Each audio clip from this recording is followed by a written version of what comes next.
Okay, good evening, everyone. Yeah, so welcome to the UI UX Intermediate Hangout. Okay, so this is an AMA session, Ask Me Anything session, and I'm going to be your host for today. My name is Ikechukwu Achom, and I'm an Android developer, also a UI UX designer by association. Okay, and so I have with me on the call. Okay, I have Boma. She's the trainer for the intermediate UI UX track in KodeCamp 2.0, and of course she has with her two very amazing personalities. Again, the persons of Helen and Believe.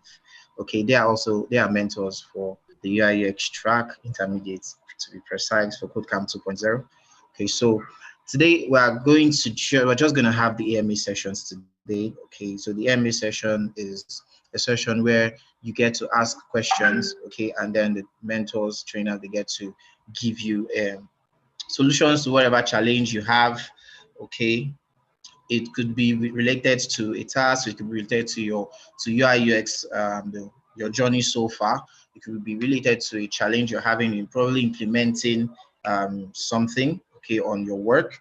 Okay, it could be non tech related, okay, but we try as much as possible to keep it a bit more compact. Okay, so we're going to go straight into that. Like I said, I'm going to be your host, but also the likes of Buma, Helen, and Believe are also going to join me in anchoring this session. So the first person we're going to be having is Mayor.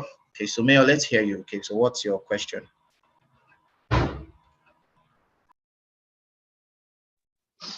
Hello, good evening.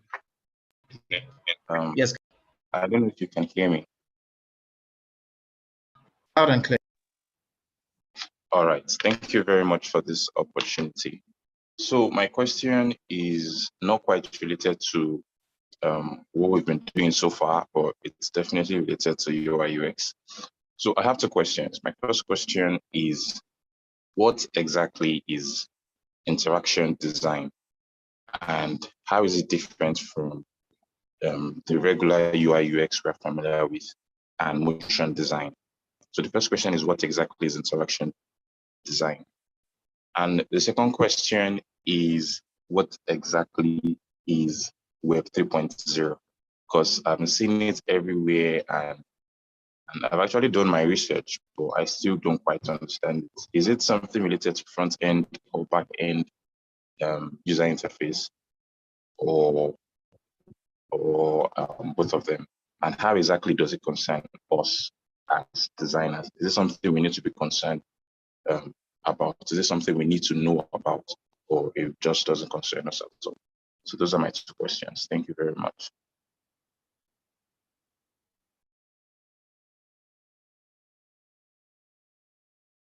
Okay, so let me quickly answer your first question, which is what exactly is interactive design? So it's not far from what you already know. So the way you interactive design, these are designers, these are people that just focus on making these products interactive.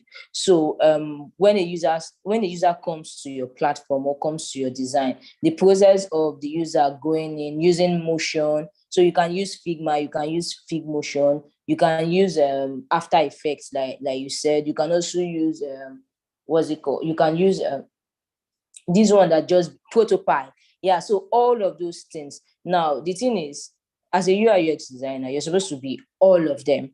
But in the developed countries, in US, in all of those countries, we have people that do just UI. We have people that do just UX. Even in the UX, we have people that do just UX writing.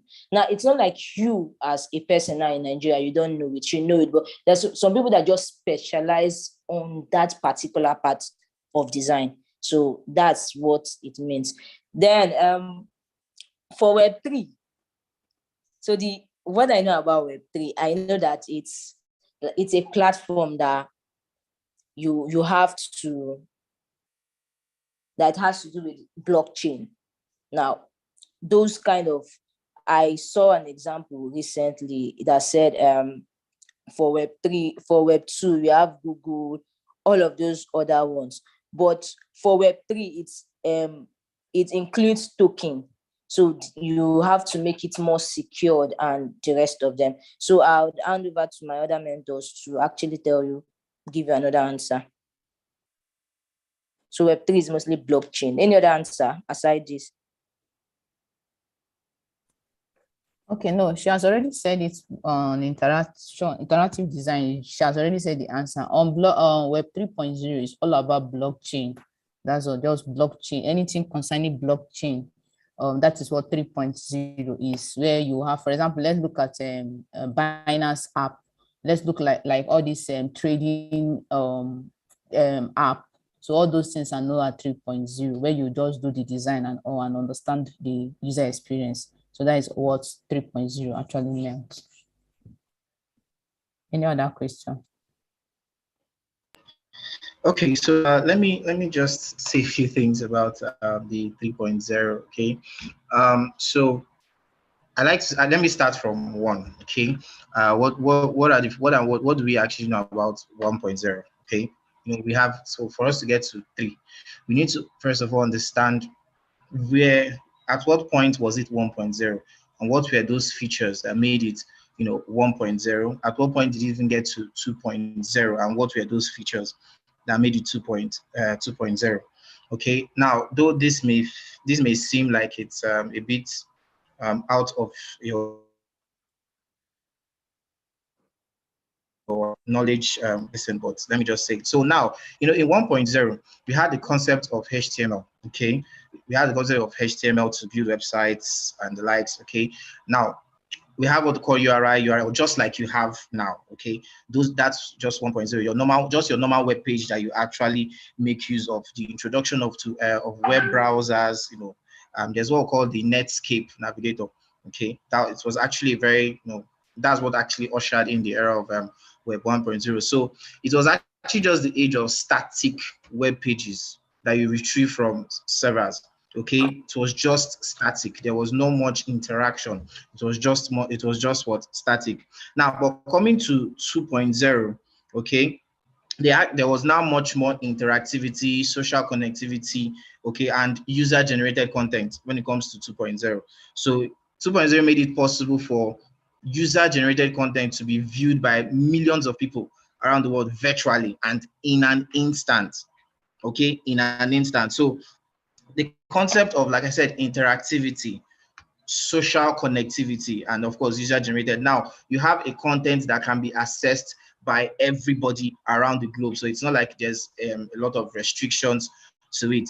Okay, but now when we come to 3.0, I think one of the key things, which is why people kind of relate it to blockchain and the likes. Okay, one of the key things about Web 3.0, okay, is decentralization. Okay, which means that there's no permission. You don't need any permission there's no permission from like a central authority to post anything on the web, because there's actually no central controlling node. Okay, so it's more like, okay, fine, you know what, this is my stuff.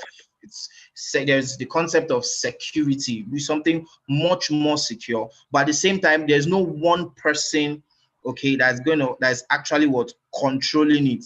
So those are the key features of Web 3.0. Okay, like I said, decentralization, because before computers use HTTP, in form of web addresses, to actually what, store a fixed location, which is what we call a server. But with 3.0, because information would be found based on, you are going to find information based on its content, and because of that, it can actually be stored in multiple locations simultaneously. Okay, that means it's going to that's the whole concept. That's the concept of decentralization, and this kind of, to help break down some massive, of course we have a massive database currently. Okay, we have a massive database that giants like Google and Meta, which is Facebook, right? They're actually, most of everything that you've stored is actually stored on Google. Google has most of it, Facebook and the likes. Okay, so this would actually just break it down, because they are not going to be like in control of information. You have that control now. Everybody has their own control. Another feature of 3.0 that that may help you understand it more is the fact that it is permissionless. Let me use that word. Okay, it's permissionless. So you don't, it's trustless. Let me also use that word. It's trustless. That means the network will not allow participants to interact directly without going through a trusted, which is more like an intermediary, or what I would call a permissionless body. That is meaning that anyone can participate without authorization from a governing body. So there's no permission, it's trustless, it is permissionless. You don't need somebody to give you a go ahead per se, you understand, to access information. So it is trustless and it's going to be permissionless. And the very key thing for me, which for me, Web 3.0 is not just about this decentralization. The very key thing for me that distinguishes 3.0 is AI and machine learning. Because in 3.0, computers will be able to understand information similarly to humans. For some of us who know more about artificial intelligence and machine learning, okay, I don't really want to start talking about that, but computers will be able to understand information that similarly to humans through this, because of, and this is going to happen in 3.0. Actually, of course, it's actually even happening because concepts are being actually built. People are already doing stuff. So 3.0 will use machine learning, which of course 1.0 and 2.0 didn't really actually make use of. Okay, so that's kind of like the basic. That's basically what 3.0 is about. Of course, this is just surface. I'm just scratching the surface of what 3.0 is because we can't really do a deep dive into it because of course it's a very huge aspect. Okay, so that's basically that for 3.0. Okay, so yeah, any other question, please? Quickly, IK, just to be sure, can you hear me? Yes, I can hear you. So it means that that thing that makes a website or an application Web 3.0 has nothing to do with the user interface or user experience that we are involved in. No, not really. Of course, you would actually, as a UI designer, of course, you design the interface. Now, why not? You will. So it's not an AI that will actually tell you, that will actually put the colors for you and all those stuff. So yeah, you will design it. But like we said, this is a plus with respect to interactivity. So of course, you will design it. You can. Of course, UI UX designers still have a major role to play. So the concept of what 3.0 does is more of interactivity. Okay, how do we get to make use of this information? How can I access this information? What protocols are there and the whole likes? That does not mean that UI UX designers are out of the way when it comes to 3.0. No, it doesn't mean that. Okay, you guys still have a very important role to play. Okay, I don't know if that answers your question. Yes, it does. It really does. Thank you very much. Okay, yeah, thank you. Because yeah, I think someone has actually asked me this question also. One of the things I like to tell people is make sure that whatever skill you're picking up, whatever career path that you're actually picking up, is something that will be relevant in years to come. Okay, we are currently in industry 4.0. Okay, of course, AI, machine learning. In fact, that's the phase we are in right now. Okay, so I tell you, whatever career path you want to choose, okay, let it be something that will, that is going to be relevant in 10 years, 20 years, 30 years to come. Now, UI UX, of course, is actually a very important aspect because now the thing is, what you guys do, okay, of course, you have templates. Let's talk now. Let's talk right now. We have templates where people, you guys design websites, but there are templates where someone can just go and just pick up and just build user website. You have there are sites that can help you just do drag and drop, you understand, and the likes. So okay, let me do this to you guys now. Let's now make this interactive. Let me ask my own question now. What do you think makes you stand out or different from these platforms that provide a solution or provide a way for people to just design their website and start building, or probably just pick up a template and do their whatever design that they want? what do you think makes you stand out? So let me throw this to you. Who wants to attempt that? This is not for the mentors. So Boma, Helen, Believe, hold on. I want to pick on these guys a bit. Okay, Ayobami has his hand raised. Okay, go ahead. Okay, good evening, everyone. Can you hear me? Yes, go ahead. I can hear you.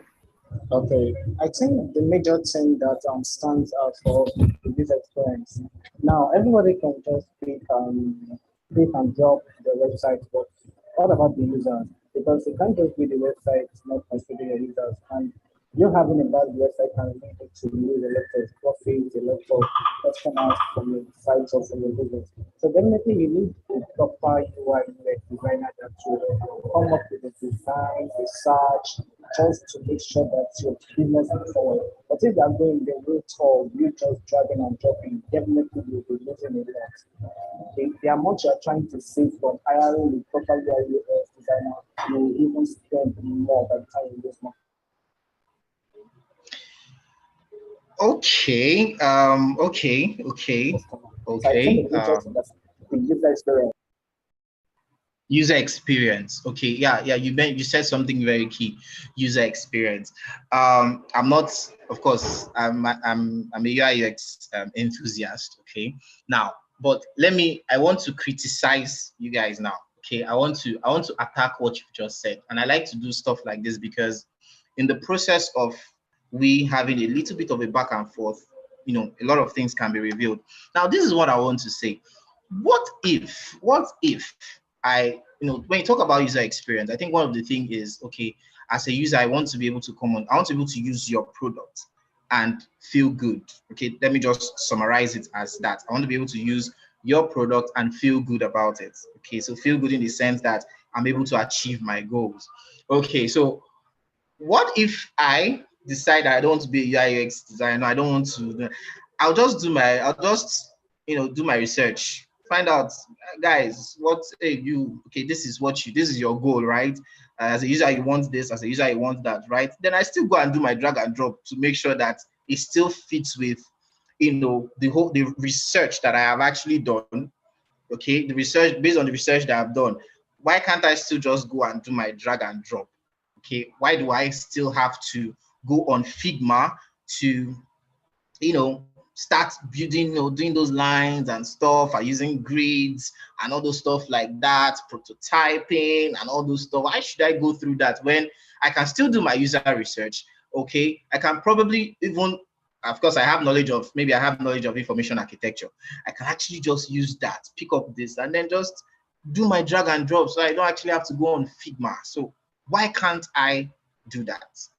Okay, so I'll go to you, but let me start with Bernard. Okay, Bernard has something to say. Bernard, go ahead.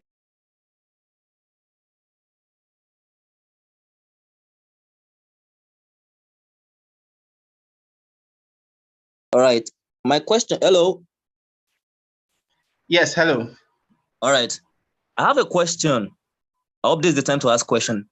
I just came in. Okay. Hold on. Just hold that thought. Okay. Let me get Ayobami to respond to what I said. So just hold on. Okay, I'll call you. Yes. Okay. So Ayobami, go ahead. Okay, yeah. Talking about research, your research can be different from. I can come up with probably someone that wants to invest sometimes just make my research around market target as a my target, or to make research around what my user wants. But when you're talking about the experience you're going to get from the website, it's quite different from me just going out there to just make research just for making research sake. Now I can make research on many things. I can make research on my competitors. I can make research on my what's it called? On my how do I say my target. I can make research on the environment I want to put out my product in, and I can make research on all these things. But when it comes to the technological aspect, when it comes to the feel of you working on the system, on how I put it, the feel of you working with a technology gadget with a product, it's a different ballgame entirely. So if you're telling you're going to make research, your research based on what? You made mention of something about information architecture. Yeah, information architecture. Are you just going to have your idea of information architecture and not have the idea of how to place this and that.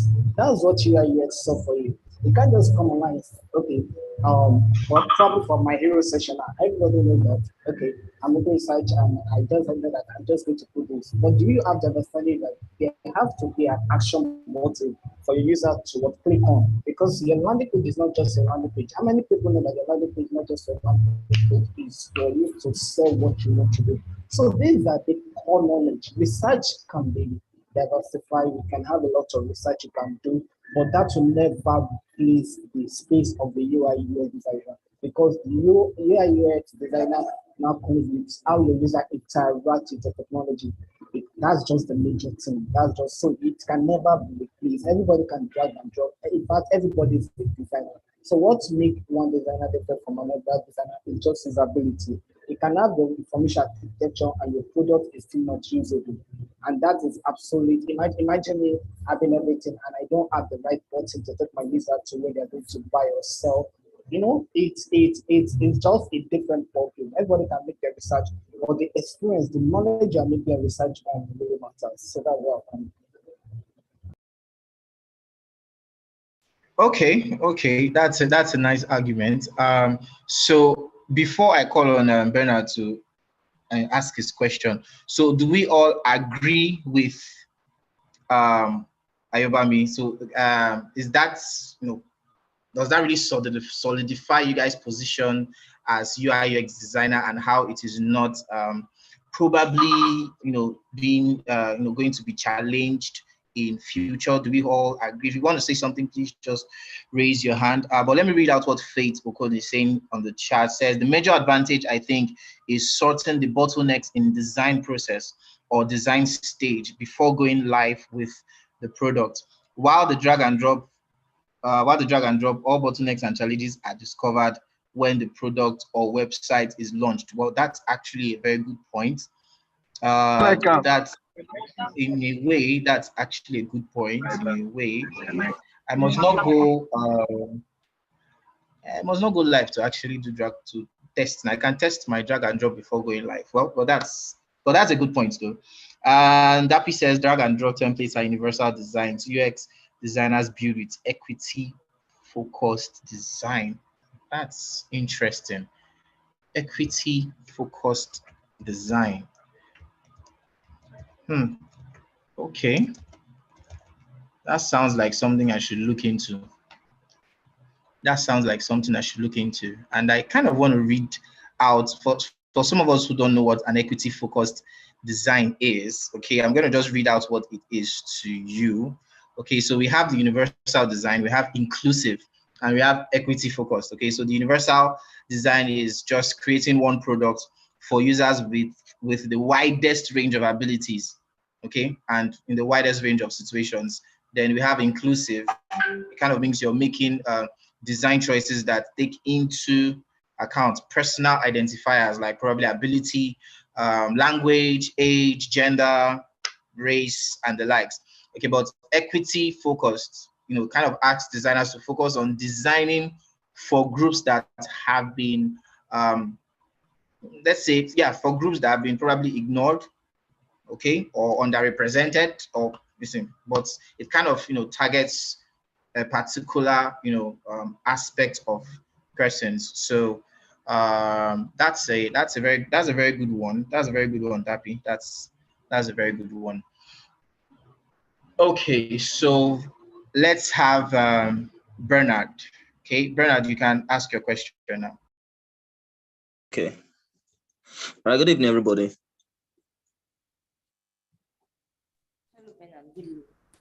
All right, good evening. And my question is this. It's based on when you're done with the user experience aspect, that you're done with your design and it's time for you to deliver your job. How do you go about the process of delivering your web design products? How do you go about designing it? Because putting into consideration, you've done the prototyping, you've done everything, and want to design. And when you're doing your design process, you actually make use of this plugin. For example, you make use of Unsplash plugin, and you introduce an image into your work. Now, when you are delivering it, if you are delivering it as a Figma link, I don't really know the best way to deliver the job to your client. Maybe a developer hired you, maybe you're just delivering your prototype design directly like that. So how do you go about the design? How will the person be able to use the image which you actually generate from using your plugin as your Unsplash plugin to actually get it there? Because most time when I discovered that after using the Unsplash plugin and you try bring out the image, like the way you can extract the image and actually send to the developer that want to actually use it to code, the front-end developers and the rest that want to make use of your image. That is my question. Okay, very nice question. So, one thing I tell people, Figma is very sweet. Like, Figma has made everything easy for us. When I started designing as a UI UX designer, I was using XD, and to handing off was actually an issue, because what I would do is I would have to start exporting these images one after the other. Then I'll save it. I'll put all in a folder. I'll zip the folder. Then I'll send it to the developer via email. Then if I'm working with a developer that I know very well, it will be at some point like, Boma, do this, Boma, do this. So in Figma, it's actually pretty simple, because you can add the developer to the file. Now, aside that, what I tell people, it's very good that you group your work when you are working. So if I am designing, and let's say I'm designing a landing page, I'm going to group my nav bar, like I'm going to group everything. So when this developer is exporting, because what they need when they want to work is to export these files as SVG. So when they're exporting, they know that it's in group. They know where they are going to. If they want navbar, they go to navbar and they export it. So all the images you use there, okay, you don't use images in navbar. Let's say you used images in hero section and you use your plugin. So all you just need to do is to group them. They will just export it. Okay, let me share my screen so that you would know what I'm talking about. So they will just immediately export it as SVG, and that's it. So my screen is coming up. I'm sharing it.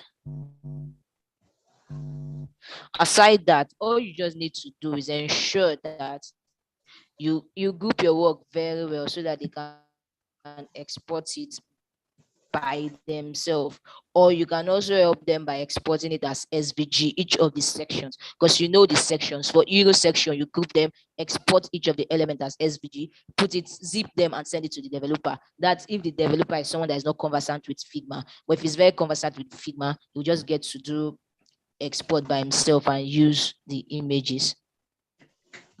Okay. Okay, my screen is off now.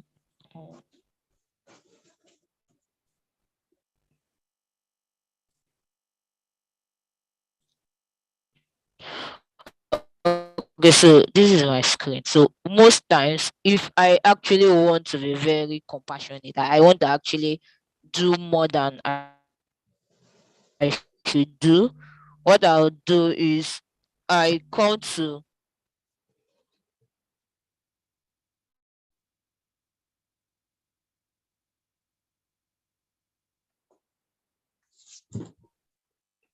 so it's still loading.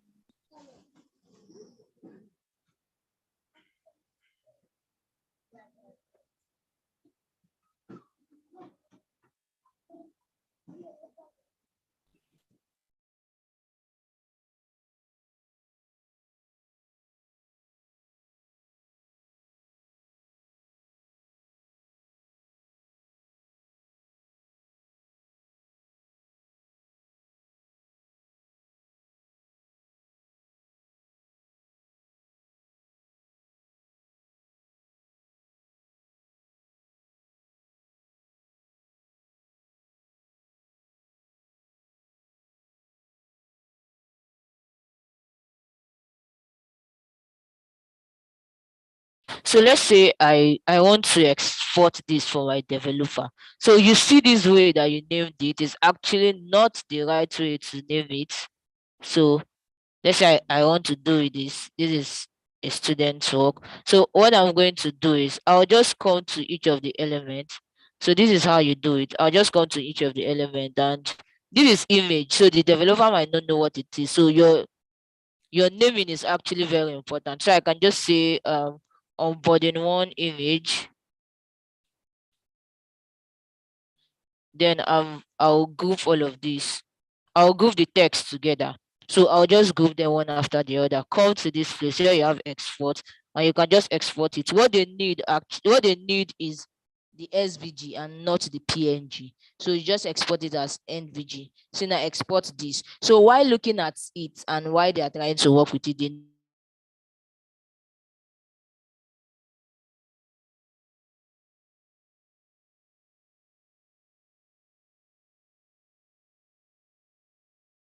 know all of that. But then if I want to still help, if I want to help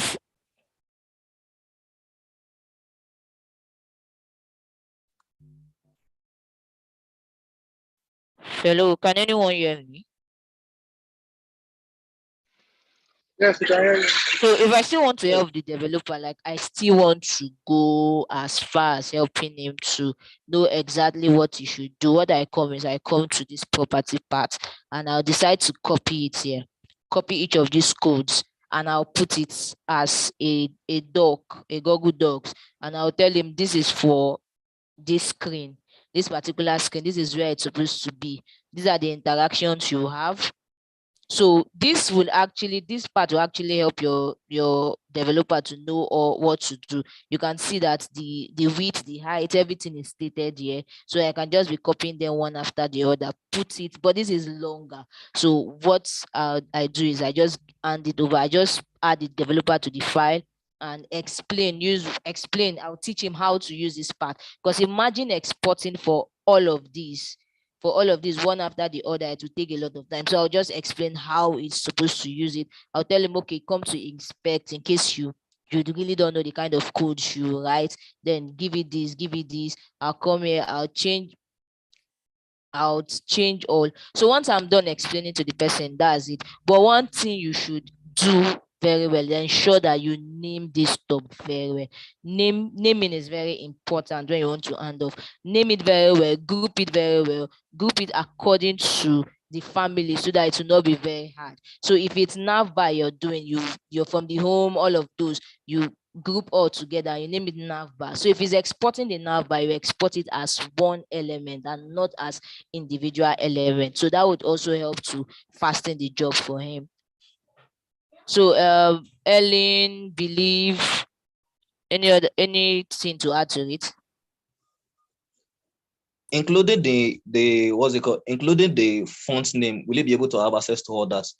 Yes, it will. No, the font name, you have to mention that in your style guide.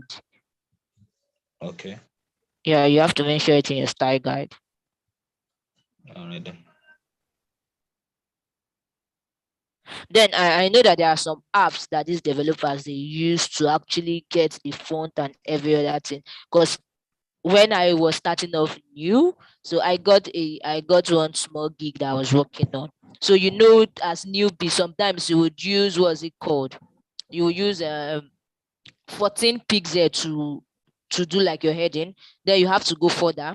When you're designing other screen, you might just forget what you've used, and I had to use 16. So I was surprised that the developer called me. I was like, you used inconsistent fonts for the design. And I'm like, how? Then that was when he said the reason he's using one particular plugin from his app, from what he used to code, and it just detected that it's different. So there are some developers that really know what they are doing. So those kind of developers, if you keep your style guide for them and all of those things, group it very well, you will not have issues. All right. Thank you very much.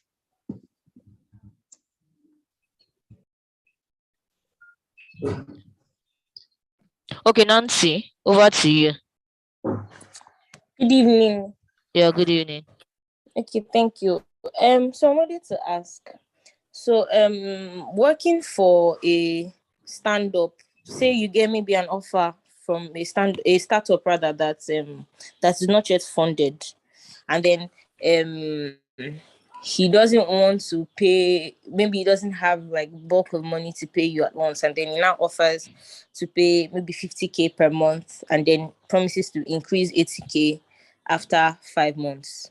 I wanted to ask if it's an okay offer, if it's good enough. Okay, so I learned the hard way. I actually learned the hard way. So I don't actually advise people to take that kind of offer from startups. So my own case was I was not given anything, just transportation and some data. Then they will tell you equity, they will give you equity this. Yes. So now one thing I need to tell you now, if anybody is promising you equity, let there be a lawyer, sign it, have your own copy.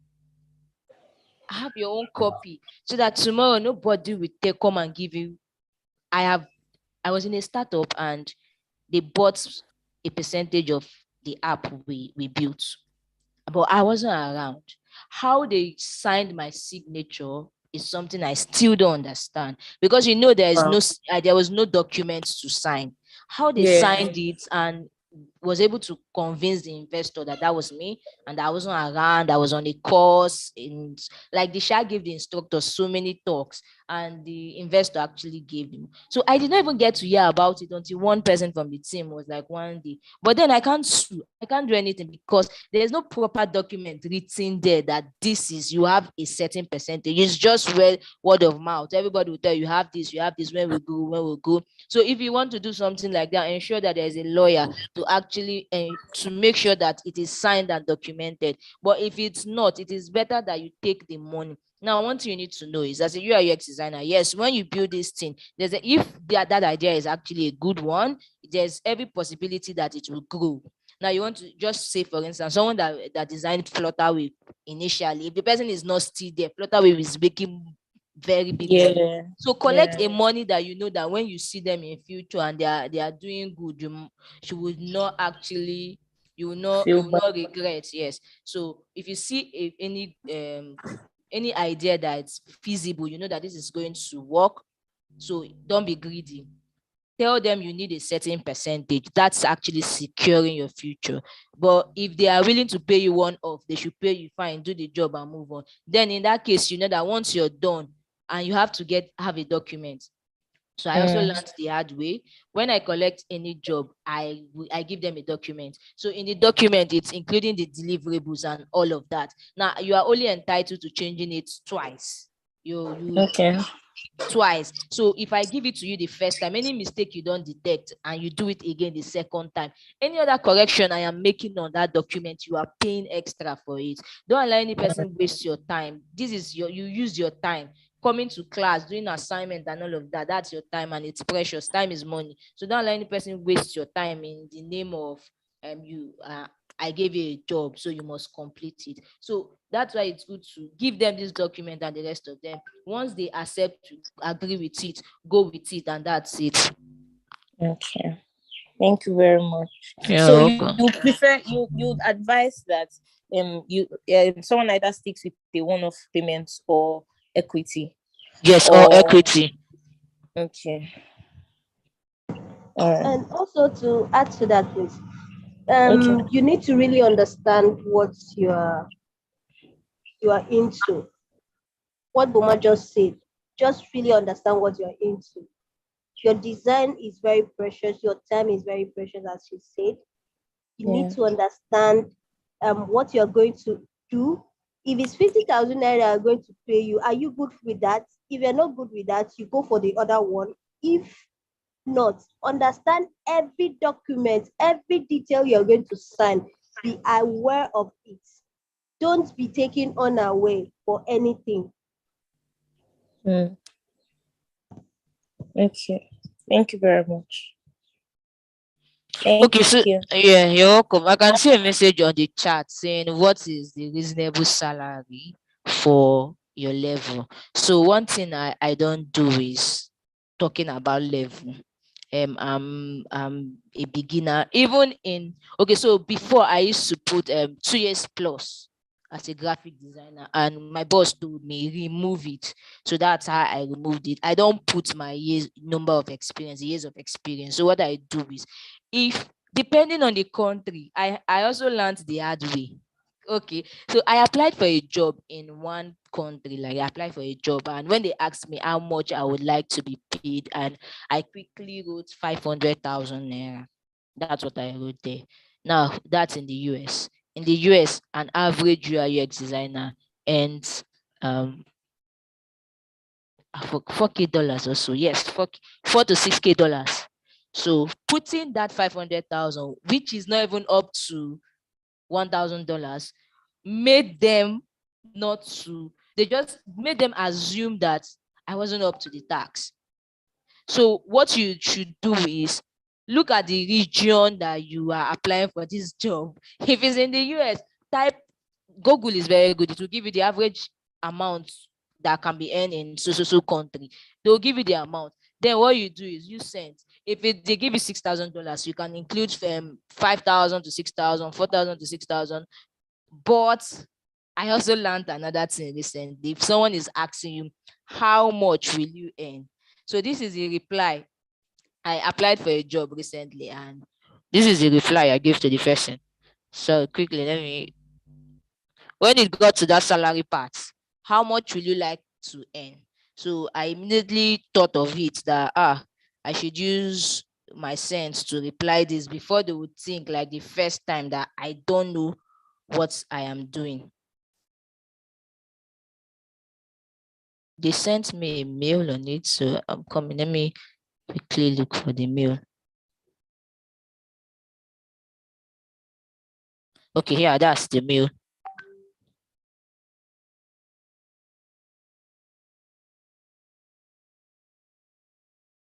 So this is my reply. I'm like, I'm willing to talk about what you think is reasonable for this job. However, given my past income, my knowledge, industry standard, and awareness of geographical location, I would anticipate a salary I'll anticipate a salary between $5,000 to $7,000. Again, I am willing to talk about these figures with you. So when you put it, let them know that what they think is right. Then you're willing to discuss, negotiate further with them. So don't put a value and leave it there. It's not ideal. So you make them know that you also know how they pay people outside, because they feel that because we are Nigerians, we are willing to take any amount. And another thing I'll advise you, don't look for Nigerian jobs. So if you want to excel, look for international jobs that would actually boost your morale, because you know that you're designing for. Boma. Okay. Yeah, Nancy. Okay, so I wanted to add to it again. So, like, considering the fact that we don't, at this stage, we don't exactly have work experience, as it were. You now see a lot of jobs and a lot of postings, and then they are looking for 2 years, 3 years. Some of them will even call it beginner role, and they'll be telling you they need somebody with 2 years of experience. So I don't know how to navigate that, because that thing scares me, because I'm always wondering that I don't have. So usually what crosses my mind is, okay, maybe I should work for a Nigerian company, or maybe intern for a little startup, just do something for some time, regardless of the pay, regardless of the situation. I should just do something for some time so that I'll be able to gather experience. So I don't know how to. So I want to know how you were able to maneuver that whole work experience thing, especially as a starter, as a new person in design industry. I started off working for a startup, like I said. So I started with internship. Presently, if the money is good, let's say for instance, if I'm seeing a post internship in an international company and the pay is $1,000 or $2,000, I would apply as an intern. I would apply as an intern. So it's for you to get working experience. Now, the whole idea of working experience, nobody wants to know where you worked. It's either you're a freelancer or that. So what you should do is, there are so many ideas. So I prefer that you do mostly redesigns. See, if you're serious, when I started, I was working for free for 1 year. Okay, Ellen is aware. For 1 year, I was not earning any money as a UI UX designer. My first design job I took, they paid me 30,000 naira. In that 30,000 naira, I used like 10K okay, that was when I moved to Lagos newly.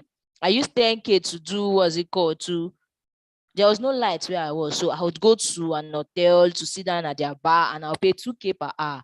That is not even for drink or anything. But then what was I doing? I was just building. I was building. It wasn't the money. But presently now, I cannot collect a job of 30,000. I cannot even collect a job of 100K, except I want to do it and do it for you. So what I do is, when those kind of jobs comes in, I outsource it. So for you to get experience, work on different redesign. There are different things to work on. Look at Agofuri, they don't have app. And it's a very big motors bus service. If you want to travel to any part of Nigeria and you want to use bus, look at it. You can get their redesigns and do it. So when I first started learning about heuristic principle, that was when I found out that even these international companies we see today, their UI is nothing to write home about. Like, it's very ugly. So you can see all of those websites, redesign it, send emails to the CEO. Like, send emails. You see their emails online, SMA, all of that. Send it and they will call you. Put it in your portfolio. Even if they don't call you, just try to put it in your portfolio. I also learned another thing from Ikena recently. That Ikena started designing few months ago. But if you look at his portfolio, he sent me his portfolio recently. When you open his portfolio, he took it upon himself to be paying 500 naira per month for a website. I would quickly he sent it to me this morning, so let me try to see it. And most of the jobs that we have on his portfolios are just normal designs that he just came up with. It's not like it's okay, it's open, so let me. So this is it. It's not like it's just what he pays every month. Every month is something that we use to buy data. Now imagine, as an employee, you want to employ him. Just looking at this, you would want to employ him. I'm looking for the portfolio side to show you that. No much work, just to Ajo, utility, travel, entertainment, e-commerce, all of these, and illustrations done in Figma. So you can also make it the whole idea of I'm a newbie, I'm just starting as an Intel, all of this. If your employer should see, what's it called, a design, see websites, he would think that you've gone far. So to do it, just learn more, try to do more designs, and that's it.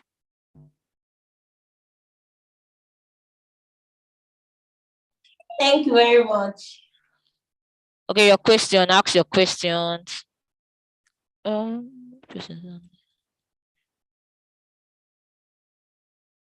Mayor, you can unmute. All right, thank you, Uma. But the question that Oyeni asked on the chat, so what would you say is like a reasonable salary? I don't think you've quite answered that question yet. Like, what exactly is a reasonable salary? Yeah. So I have a reasonable salary is based on the location. In Nigeria, you can take a job of 300 to 350. So a reasonable salary. Don't take any salary less than 100,000 naira. If you want to start off, like you're starting, don't take anything less than 100,000 naira. Because those kind of jobs, it's even better that you do it as a freelancer, 100,000 per job, than to take per month, because they will stress you. So me presently, I use based on the region to to ask for money and salary. So if I'm applying for US, I would use what they pay their citizen, whether I'm in Nigeria or not. So if they want to negotiate, it's depending on you. There's some people that are comfortable with 50,000 naira salary. If you're not comfortable with it, you will not take it because your mate is collecting it. So this is based on region, and if you're comfortable, like you're proud that you can deliver this job, then. But from 100,000 naira and above for this level, it's not bad. All right, thank you. Okay, so what are the things an entry level designer needs to look out for when applying for UX roles? So as an entry level designer, it's still the same thing. The thing is, they will write all of those there. But for you to get this job, actually, it's not the UI, it's just the UX, it's your process. So when applying for job, ensure that you know your process very well. So I recently updated my portfolio yesterday, last night, because I found out that I cannot be doing what's it called? I don't know if I've showed my PDF portfolio before, where I just have the links to the file. And these recruiters, they are not concerned about the UI UX. The UI, what they are concerned about is the UX. So what I did is I started off by giving them notes, like I was like my design process, how I come up with every design problem. So I start by thinking about the process, about the whole idea. Then I do my empathize with my users. After empathizing with them and I know their pain point, I try to put myself in their shoes. I know their pain point. Then I come to doing the research part of it. Once I'm done with the research, I tend to define my problem to know what exactly I'm solving. From there, I prototype. I get to prototype it to bring out different variety of it. And the prototyping step, I start with my sketching on paper. From sketching, I go to draw my wireframe. Then I send my wireframe out for usability testing. When my users test and there's any correction, I come back to iterate it, do the correction. I was explaining my design process to them on my portfolio. So what they will ask, what you need to look out for is not what you need to look out for. Actually, what they look out for is your process. You just get your portfolio ready, Behance, get a case study, a full case study on Behance. 1-2 case studies is enough to get you a job, depending on how fine your interface is and your explanation of the whole process. They want you to own the process. They want you to, I've said it before, I work as a UI designer in a company where I rarely design.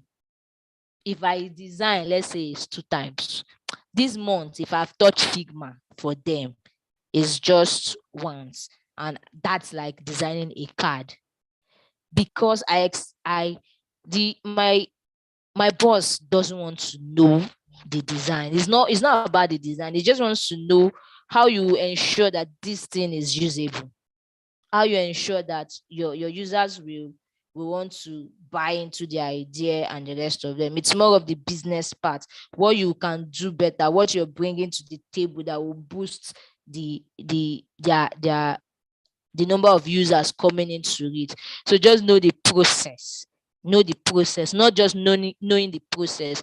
Own the process. Make the Even if it's to think about the process very well. If it's thinking about the process, ensure that you have it, even if you need to cram the process, have it on your head so that you know that you know what you're doing. Okay, Adogo, you can ask your question. Good evening. Yeah, good evening. So I'm going to ask a question, but it's not related to anything you've spoken about. It's related to the tasks we've done so far. So at some point, I had an issue. My phone got stolen when I was coming back from work, and then I got stuck at stage 12, my case study. I think I submitted my case study on time, but I think maybe I didn't. I don't know what went wrong. I don't know if I was supposed to design it on Figma, or I just don't know. Because I did my case study and I left it on Google Doc and I submitted it, and that's where I have been. I know I'm not going to get to the final stage, but at least I want to be able to complete my own tasks and know that I've done the entire internship, and I can also beat my chest so that I can look for jobs myself. So that's where I am right now. I'm about to be done with the case study, but I don't have questions to subsequent stages like the stage 13 and stage 14 as well. But I'm not concerned about getting to be on the finalist stage. I just want to get to the point that I've gotten to stage 14 on my own and I've finished my task. So that's just what I wanted to ask. Like for the case study, is there a particular way it's supposed to be?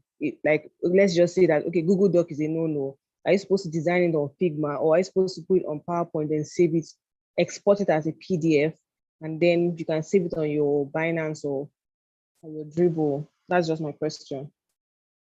Okay. So for me, I'm not about the tool you use in doing it.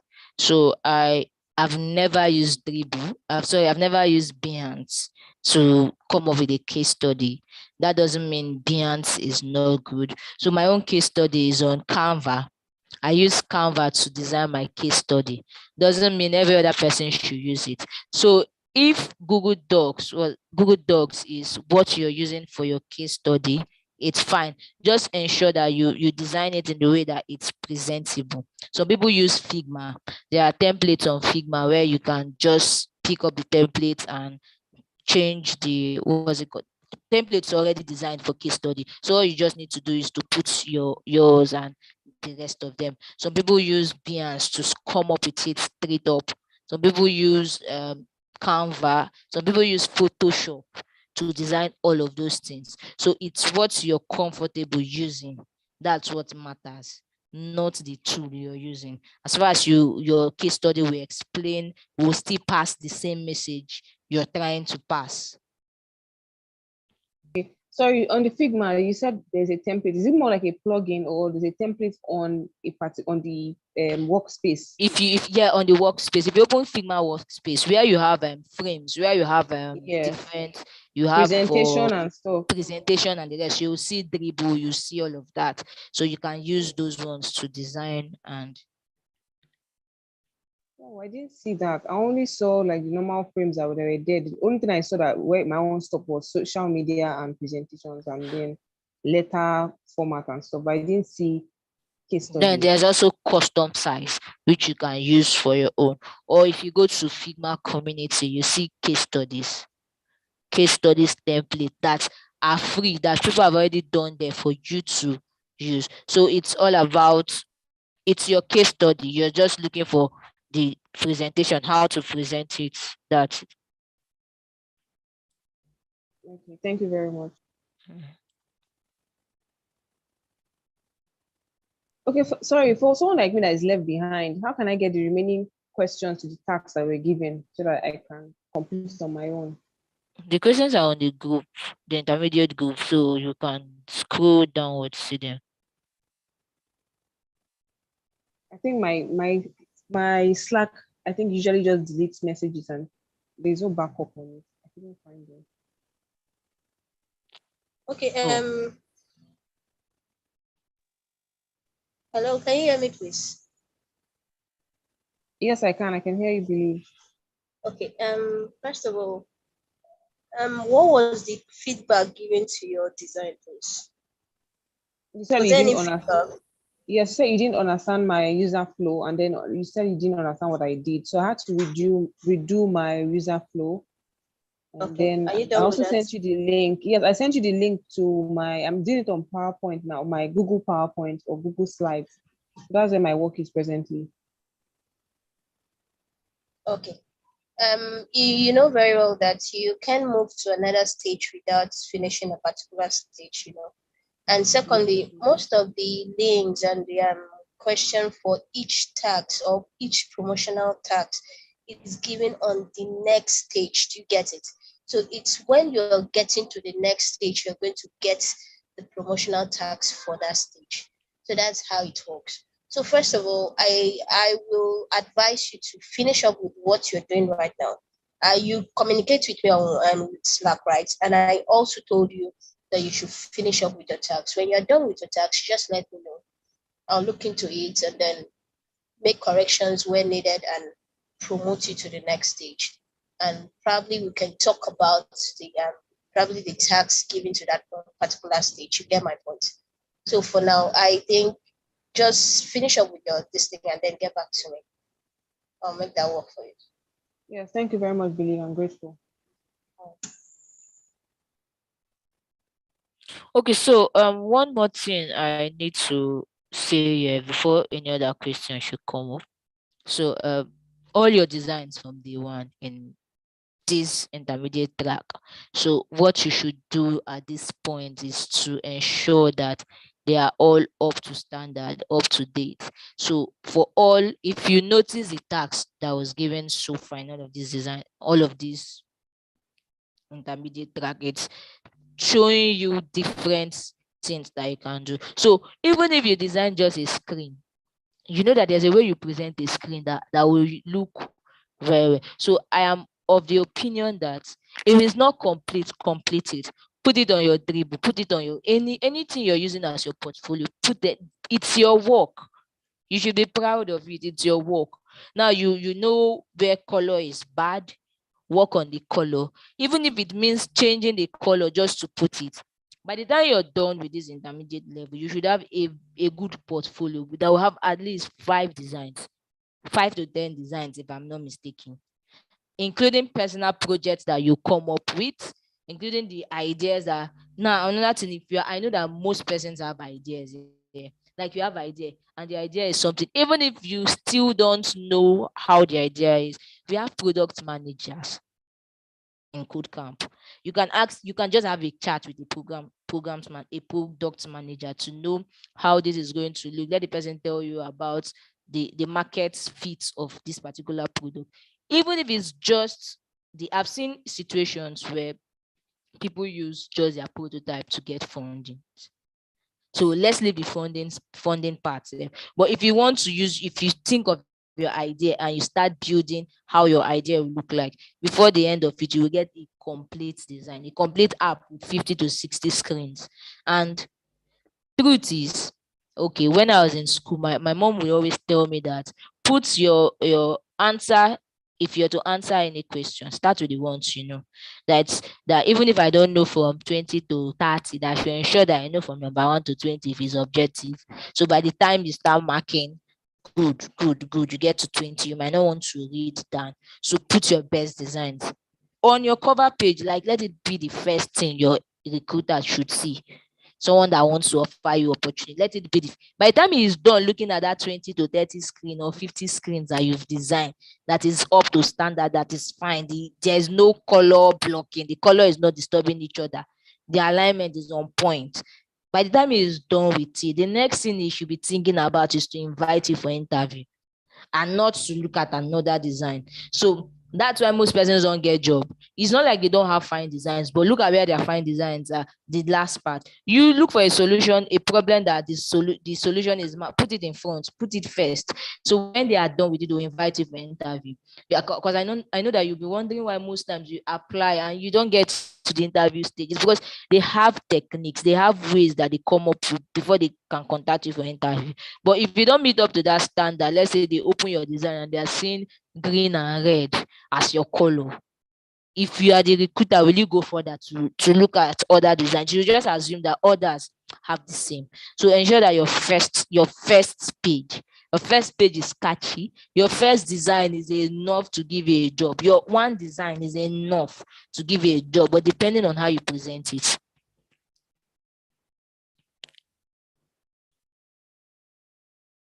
Nancy, is your hand up again?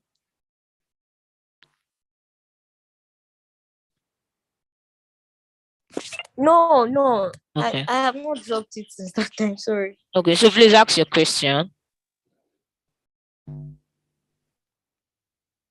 Are they doing you? Okay. Can you hear me? Yes, I can hear you. Okay, so my question is just based on like an observation I've seen. So I don't know if you know what. Okay, yes, you will know, but I've heard of Webflow before. Like Yes. Webflow. So I don't know how does it like cut across us, or what are we supposed to know about it, like Webflow as regards to UI UX design? What are we supposed to know about, or is it even important for us?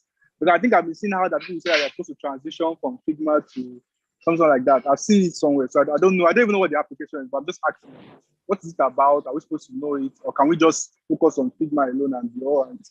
So that's my question. Okay, so I'll allow Ellen to answer this question because she's a Webflow designer, Webflow developer. So, Ellen.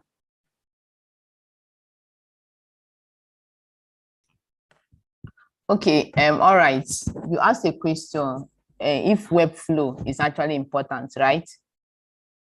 Yes, that's his question. Okay. Webflow is good, but I won't say it's 100% important because they are developers. Developers are there to code your work. You get. I'm actually a Webflow. Would I say I'm actually a Webflow designer, but I don't focus more on Webflow. I focus more on designing the work, giving it a good experience, and then pass it to the developers for them to code. You get. For Webflow, it's just all about will I say drag and drop and everything. It doesn't have a domain name and all. That is how Webflow is. But Webflow is not 100% certain for you to abandon your design skills and then switch to Webflow completely. You can actually add Webflow as one of your skills if you wish to will I say if you wish to develop your own personal portfolio for it, or maybe you wish to just do a personal website for somebody, or maybe your friends, or maybe anybody around you. Yes, but yeah, so like somebody said, you can actually use Webflow instead of Figma. Webflow, like I said, you just drag and drop. Just you have this, you just push it in, you reduce, yeah, it will work perfectly. But I will not say Webflow, you should abandon your UI UX skills on Figma and then switch to Webflow. No, I won't say so. Okay, so let me add to this. So you know about WordPress. That's the same thing as Webflow. WordPress is like a template where you just get to edit. It's just like editing and putting them. For Webflow, it's still the same thing, low code. You just drag and drop. So if you're not a UI UX designer, if you're not a good UI UX designer, I heard when Ike was explaining it that we have all of these things. So what is making you stand out? You can be a Webflow designers are developed. There are those people that just want to, it's a website, right? Yes, you want to come up with, let's say if I want to design my portfolio, I might decide to use Webflow because once I'm done, just like WordPress, I can just launch it online and I can be using it. It's like coding. It's like coding. Yes, that's nothing to do with UI UX. But these days, these code people that don't want to write actual code, that just want to drag and drop, they've already written the code for Webflow, so you just drag and drop. So for me, I would advise that I am actually particular about getting any skill that you can get.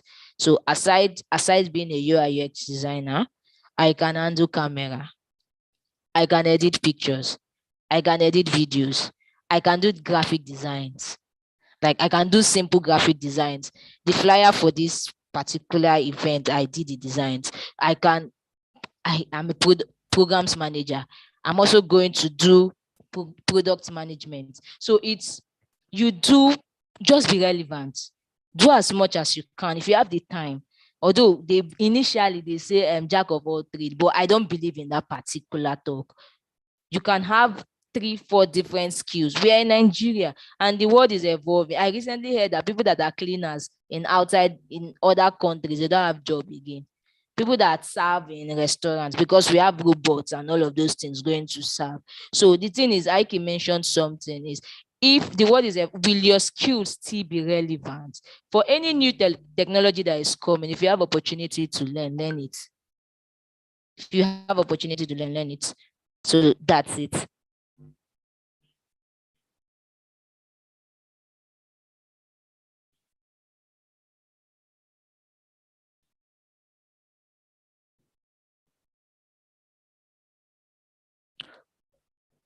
Any question? We're waiting for your question. If there's no question, I think I would ask. I'm going to ask this question. Okay. So, David Luke, yeah, you can ask your question. Okay, good evening, everyone. Yeah, good evening. Sorry, just a quick one. I want to ask, like, what and what should be on your Disney if you want to hand over your design to a developer? Is there any special thing, like maybe arrangement or whatever? Because I've been designing, but I've not actually had anyone to code. But I want to know if there is maybe any particular thing you ought to do aside your design that for you to hand over to your developer.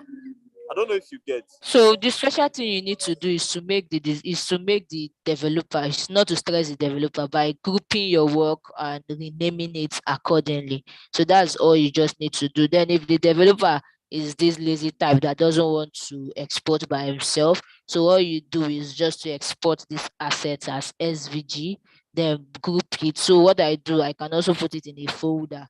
Depending if it's navbar, I'll name navbar, put all the assets that I use in the navbar, put it in a folder. And when I'm done with exporting each of the sections like that, I'll zip it and send it to the developer via mail. That's for developers that don't really know their way around, that they will just look at the screen. And so for a developer that knows his way around, all you need to do is just to group it, then use your comment section to maybe drop comments on each of the tab for them to know what and what to do. So no special thing. Okay, to add to what she has already said, there is another tool called Zeppelin, Zeplin. So just go to Google and search for it. So there's another tool called Zeppelin. So you can just upload your design on Zeppelin for them. You can upload your design on Zeppelin for them and just give them the link to Zeppelin. I think Zeppelin has 2 free trials, so I'll be three, I think 2 to 3 trials. So you can just upload your design, just export your design as a PNG or JPEG. Just upload it on Zeppelin for them and just give them the link to your Zeppelin account so they can get everything they want from Zeppelin. So this is another angle to it. Oh, all right. Okay. Sorry. Please, you said the Zeppelin. Can you drop? Okay, let me type it on the chat box. Zeppelin.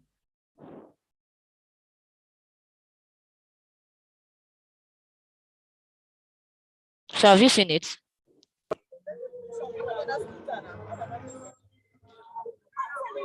Okay, yes. Yes, I have. Thank you. I think somebody actually dropped the link from Google, maybe the meaning of Zeppelin for you to understand.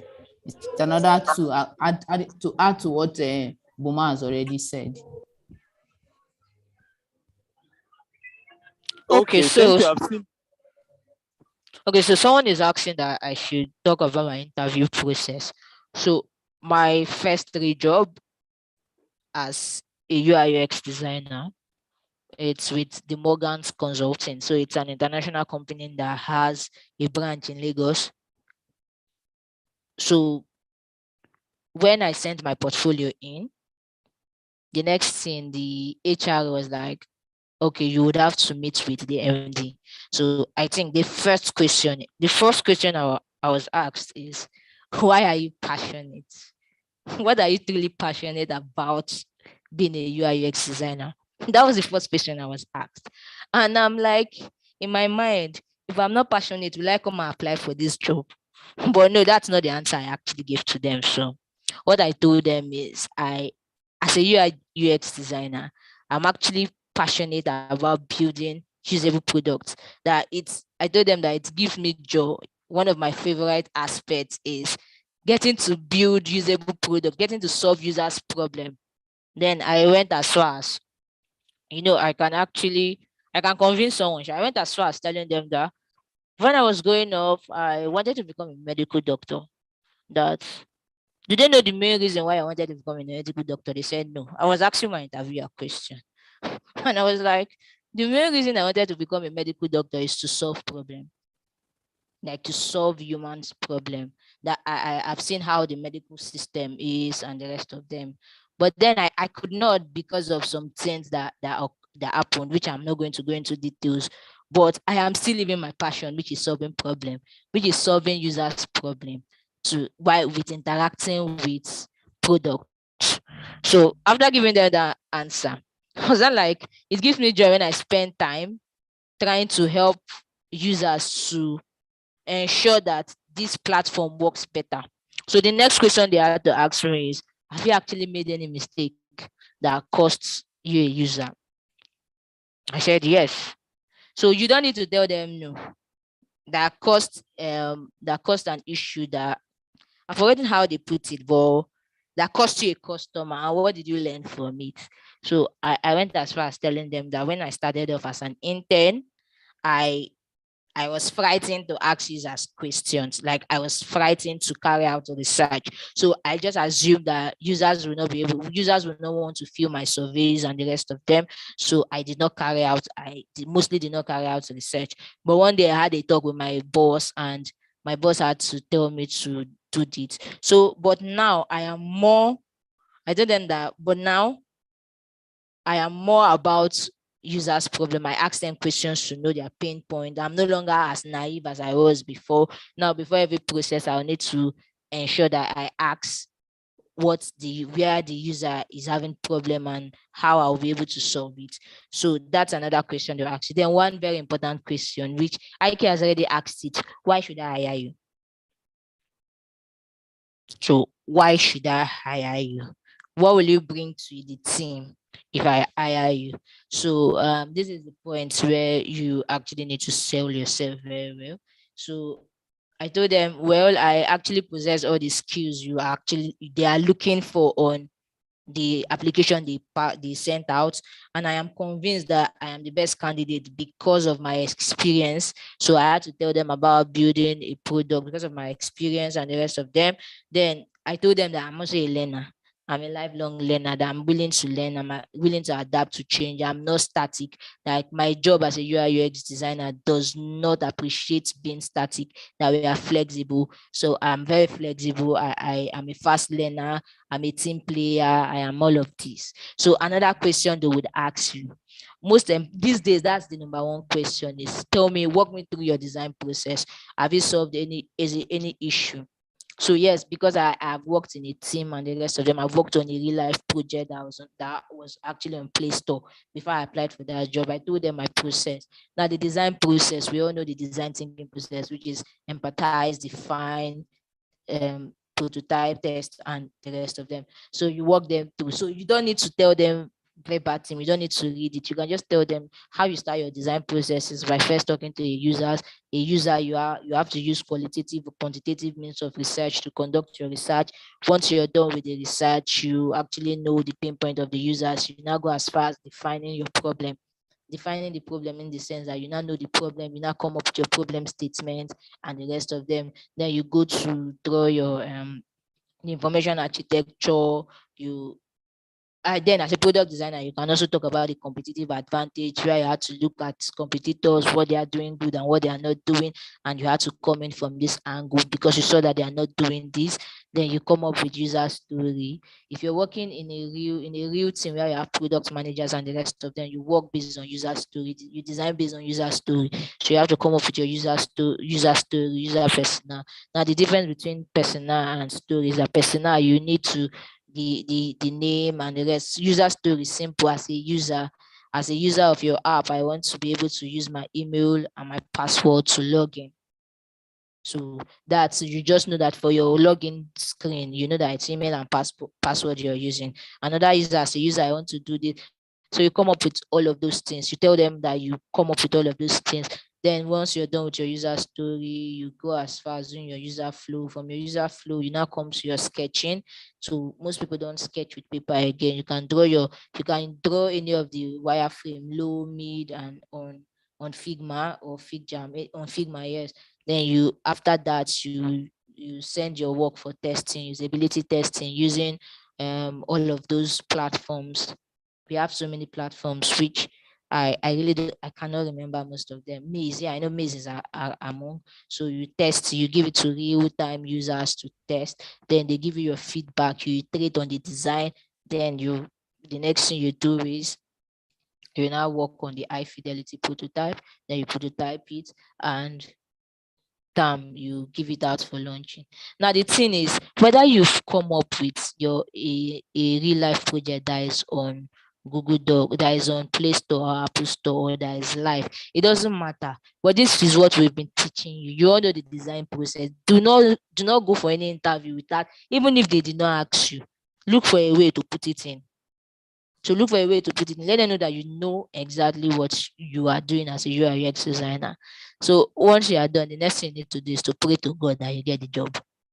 So ensure that so I overheard an HR talking to the client. So there's someone that she's supposed to interview, and she said, impress the client. You know, this outsourcing company, say impress the client. So my one of my friends told me something that recruiters don't want to actually know. They believe that once you know you know what to do, you should get it. You know the whole idea. You know how it works. You can be able to make it to work like that in real life. And don't be rigid.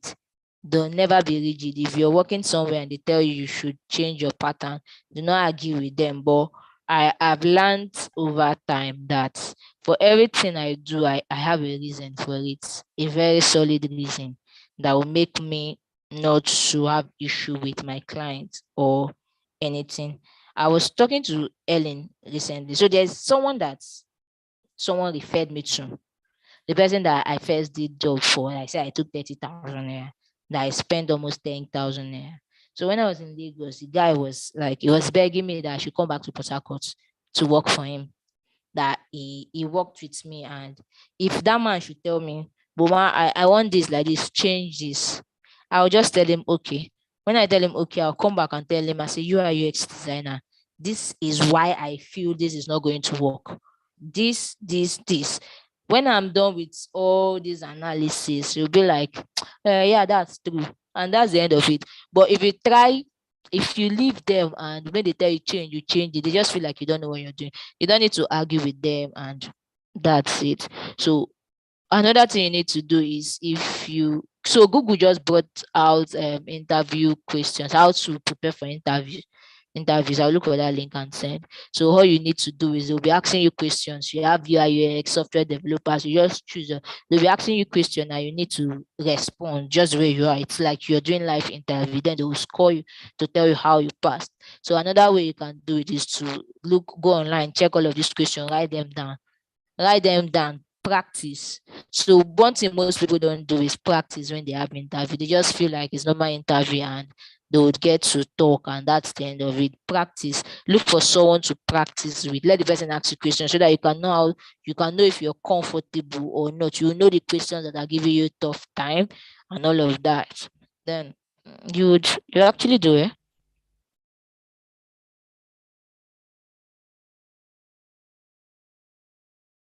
So any person has anything to say, believe Ellen.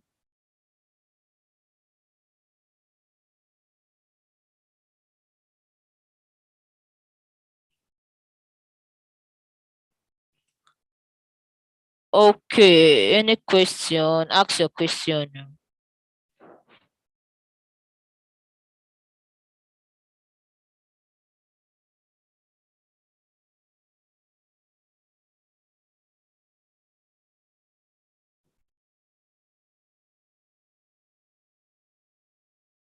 Question. People are not asking question now. Your next phase. Should people have gotten email? Then you know that it is hard.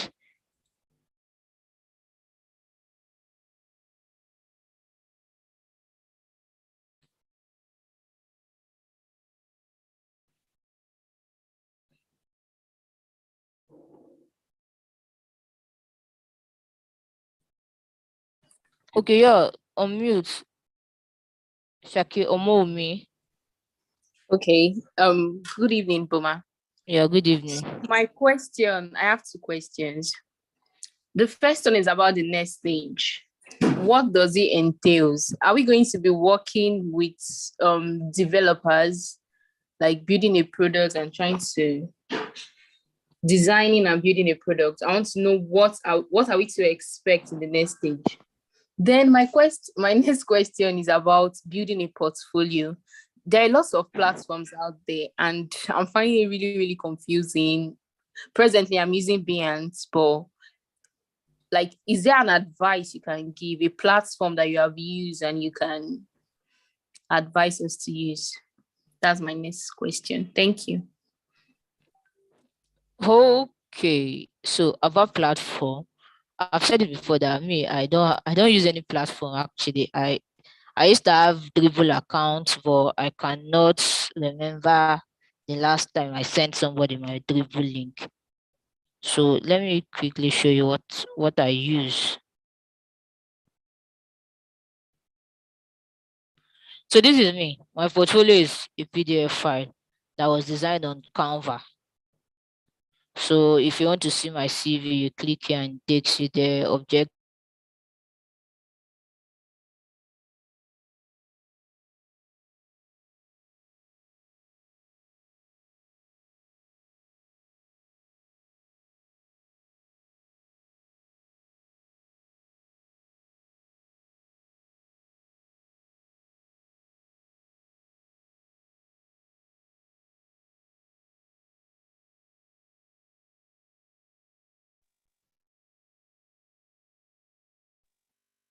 Hello, Buma.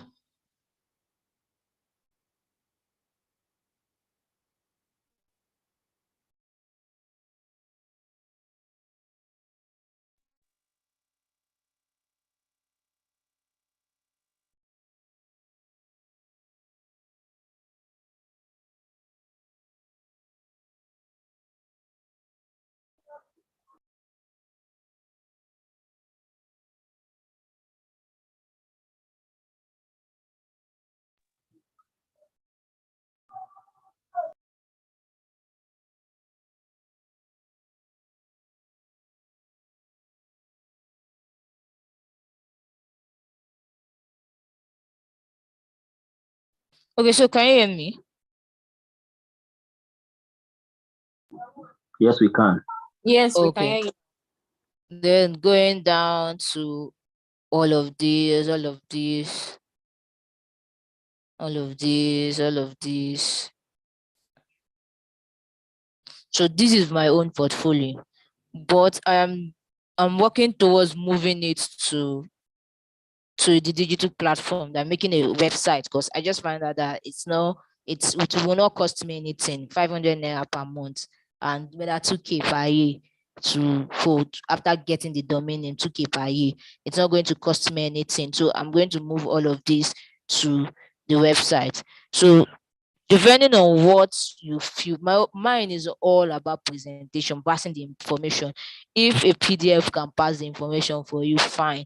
If it's not going to pass it and you feel Behance is what you need, better for you. If Behance is also not what you need and you want to use Dribble, you want to use any of those tools, as well as you have where your works are, it's good.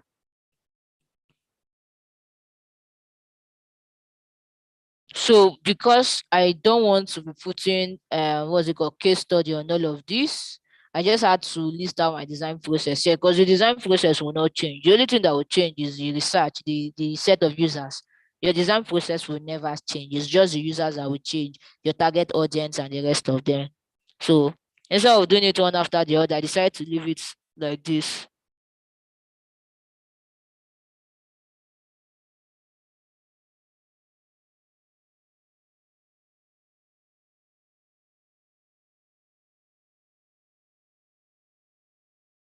Okay, so I'm going to drop the name of that website. I'll get the link and drop it. But I think is WordPress. No, it's not WordPress. Well, I'll check for it and drop it on the chat group.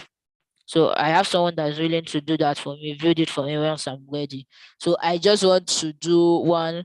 There's an idea I have that I want to ensure that I design that UI. Then I'll put it in my portfolio. If I finish that idea, you see all of these ones here. I'm going to move all of these ones down and put that one first. So it's about just, you also need to iterate your, what's it called, your portfolio at every point. Once you see that someone is old, remove it, put the next one, and that's it. Okay, so the next person and that is off. We're gonna mute and talk. Omo, have I been able to answer your question?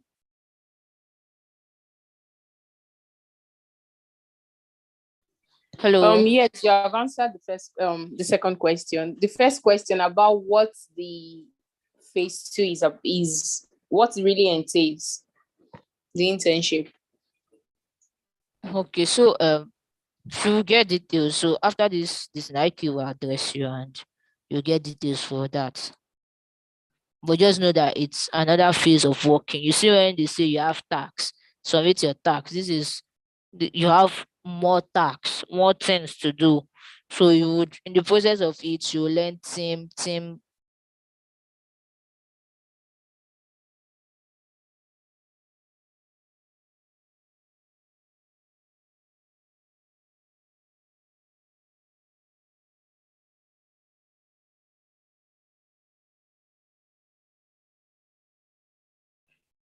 Yeah, your hand is off.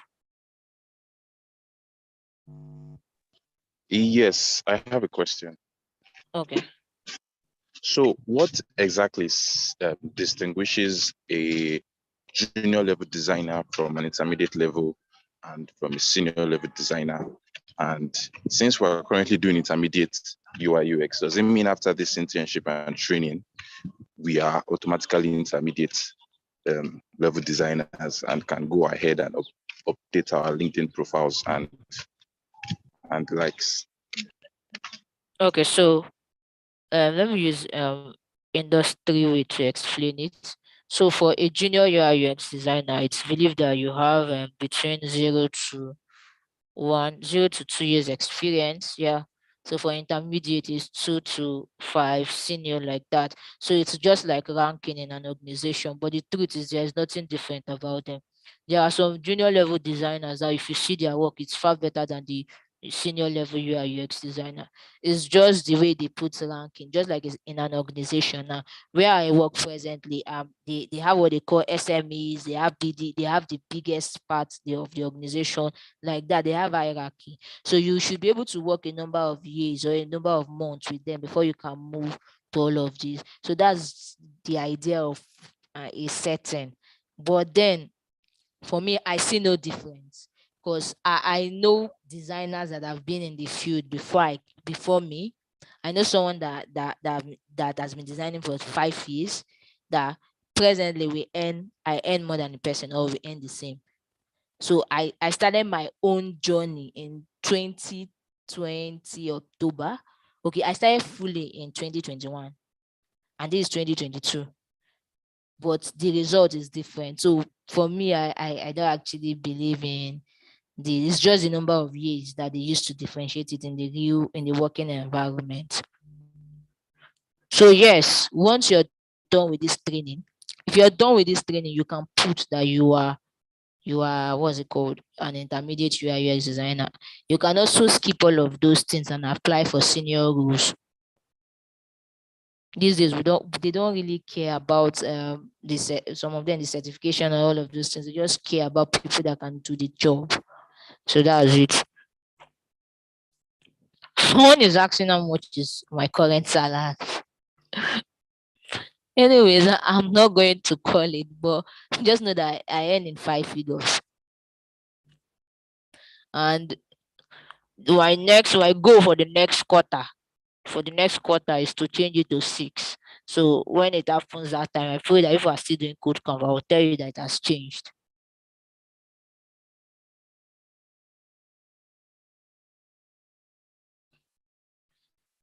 Any question? Ask your question. Ask your question.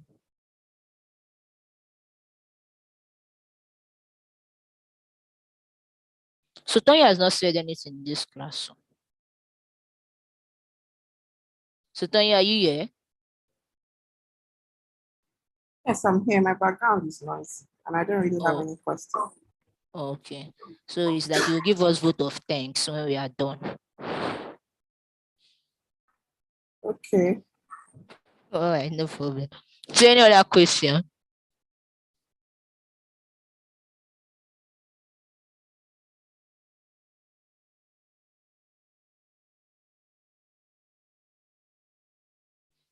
Okay, so It's assumed that there's no question.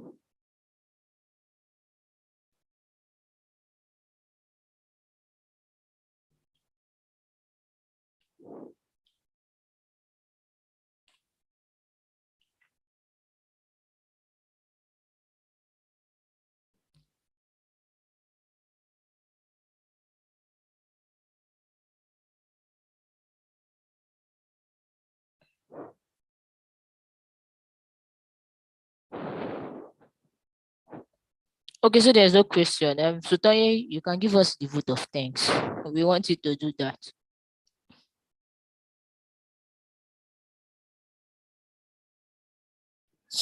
Okay. Okay. Thank you, Boma, Ikes, Believe, Helen, for your time today. Thank you for helping us become better designers, and we totally appreciate everything you've done. So thank you for everything. Thank you for your time, and we hope to learn more as time goes by. This is politicians, your type of vote of thanks. Anyways, thank you. Thank you for talking. So if there's no other question, this is what we'll call it a day for today. I don't know. Okay, just give me some minutes. Let me.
All right, guys. Have a lovely week ahead.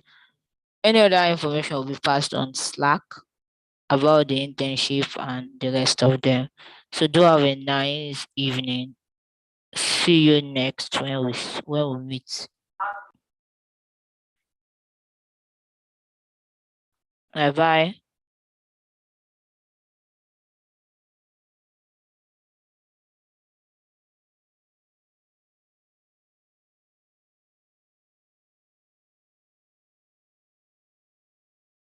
Okay, sure. I won't forget. I'll just send it very soon.